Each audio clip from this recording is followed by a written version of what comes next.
mirar el entorno, nuestro cuerpo incluso, lo que vemos es la punta del iceberg. Piense en esto un momento. Tome su mano y mírela. Sé que luce sólida, pero no lo es. Si la pone bajo el microscopio apropiado, verá una masa de energía vibrando. Todo está hecho exactamente de lo mismo, ya sea su mano, el océano o las estrellas. Todo es energía.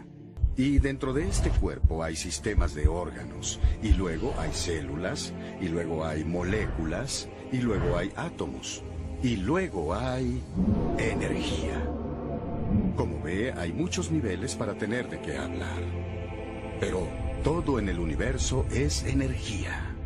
Lo que sabemos de la energía es esto. Si va con un físico cuántico y pregunta ¿qué crea al mundo?, él o ella dirá energía. Describa la energía. Bueno, no puede ser creada o destruida. Existe y existió siempre. Es todo lo que existe. Siempre existirá. Toma, cambia y pierde forma. Sí, gracias. Vaya con un teólogo y pregúntele ¿qué creó el universo? Él o ella dirá Dios. Describa a Dios. Existe y existió siempre, no puede ser creado o destruido, es todo lo que existe y existirá siempre, toma, cambia y pierde forma. ¿Lo ve? Es la misma descripción, diferente terminología. Científicamente, Dios es conocido como energía, teológicamente espíritu, pero dotado de conciencia, de una mente infinita. Digamos que Dios, que es mente, se blindó de energía, la cual se manifiesta en muchas formas, y una de ellas es el sonido o su palabra. ¿Sabías que el mundo en realidad fue creado a partir del sonido? Y no solo eso, sino que también somos capaces de verlo. El sonido crea la luz, y si no me crees, puedes intentar conectar un altavoz a una luz LED y verás la magia.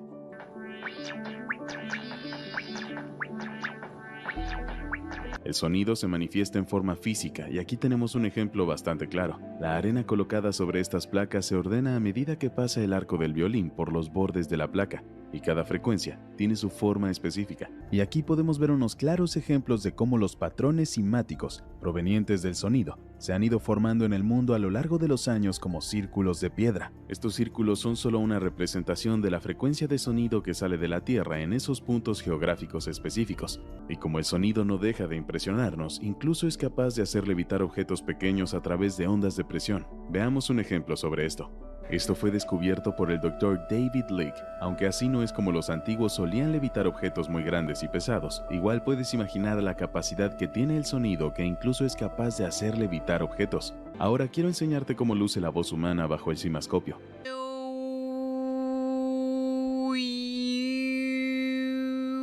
Gracias a este instrumento podemos ver cómo la voz tiene el poder infinito de crear. Es importante recordar que cada pensamiento que tienes también tiene una frecuencia y una vibración con resonancia, por lo que cuidar incluso nuestros pensamientos tendrá un efecto positivo en nuestra energía. El sonido en movimiento se manifiesta como campos toroidales. Los campos toroidales en movimiento crean campos magnéticos, y los campos magnéticos en movimiento crean electricidad. Si es así, esto nos dice que el sonido crea campos magnéticos, que significa que todo debe ser magnético. Nikola Tesla. El Dr. Tesla afirmaba que si queremos descubrir los secretos del universo, debemos pensar en términos de frecuencia, energía y vibración. Lo que ahora viene es saber quién es esta conciencia o mente todopoderosa.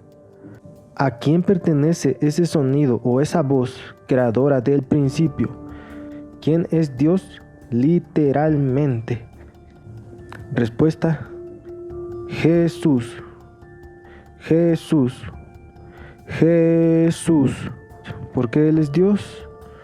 Porque Dios es invisible, de manera que se nos presentó de acuerdo a nuestras capacidades o limitaciones, dejándonos conocer su personalidad, su carácter.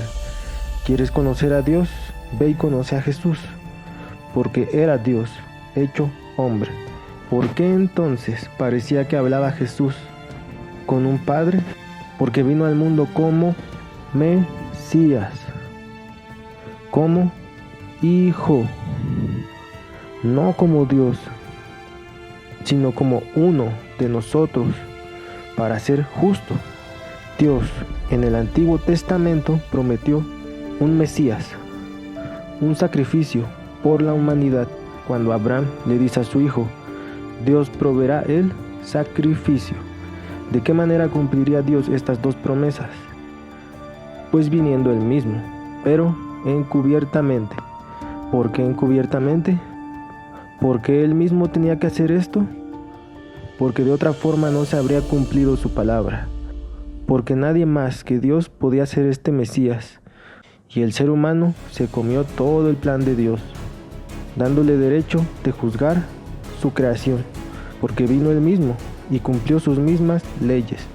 Entonces, ¿tenemos a Dios hablando solo aquí abajo, como si hablara con un padre? Sí, pero solo para cumplir lo escrito y para darnos ejemplo, no porque lo necesitara, no porque haya otros seres arriba que sean Dios, porque Dios es unicidad. Unicidad. No hay más seres formando un Dios, solo está Jesús. Y regresó a su estado anterior antes de encarnarse.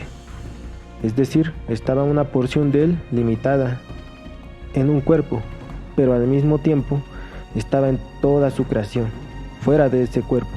Al morir, esa porción de espíritu en el cuerpo simplemente se reintegró a sí mismo, se fundió consigo mismo.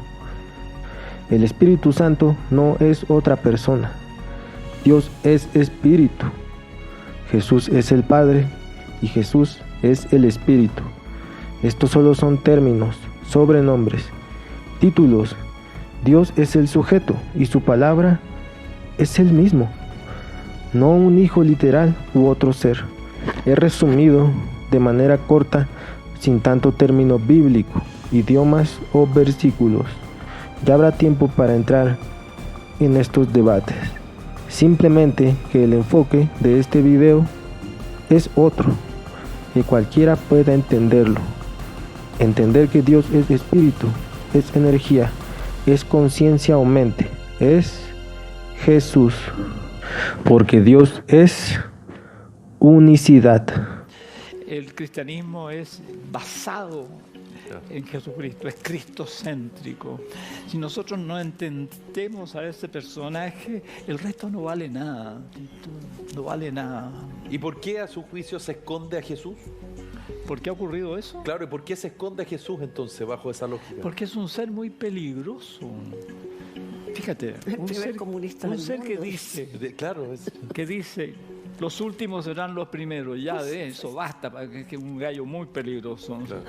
Después, bienaventurados los pobres en el espíritu, porque de ellos es el reino de los cielos. Bienaventurados los perseguidos por causa de la justicia, bienaventurados los que sufren, porque serán consolados. Bienaventurados los misericordiosos, los puros del corazón, porque ellos verán a Dios. Ese gallo es muy peligroso, hay que crucificarlo muy rápido antes que esté hablando, ¿no? Y transforme al mundo entero. Eso es la iglesia como instancia de poder, como institución jerárquica, ha ido como disimulando ese aspecto de Jesús, transformándolo más bien en una figura devocional. Pero la esencia del Evangelio de Jesucristo es muy peligroso para el poder, muy peligroso.